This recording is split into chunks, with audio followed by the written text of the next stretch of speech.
La domanda che si pone Davide Romanelli, il sostituto procuratore della Repubblica di Treviso, che coordina le indagini sulla morte di Paolo Vai, ucciso nella notte tra giovedì e venerdì scorso da Patrizia Armellin e Angelica Cormaci, è una sola: perché l'hanno fatto? Cosa avrebbe spinto le due donne a bastonarlo e soffocarlo con un cuscino? Dal primo interrogatorio avvenuto in procura davanti al giudice delle indagini preliminari Piera De Stefani, che ha convalidato l'arresto, le due si sono avvalse della facoltà di non rispondere, lasciando il caso avvolto nel mistero.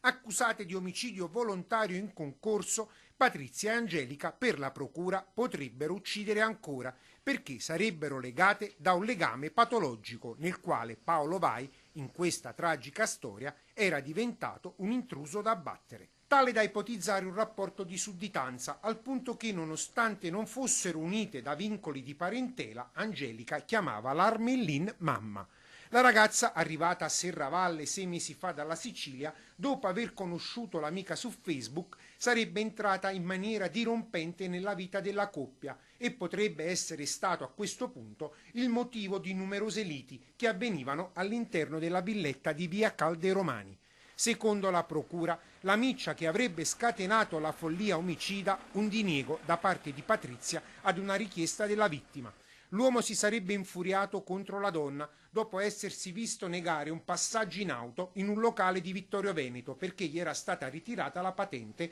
per guida in stato di ebbrezza. Solo la punta dell'iceberg di una vicenda dai contorni torbidi e diventata oramai insostenibile, tanto da trasformarsi in vendetta. Un gioco virtuale dove le due donne erano le vittime e Paolo la persona da eliminare, e dunque uno dei motivi che ha indotto il giudice a riconoscere la flagranza del reato, escludendo la legittima difesa, oltre al rischio di inquinare le prove, come scrive il GIP nell'ordinanza di custodia.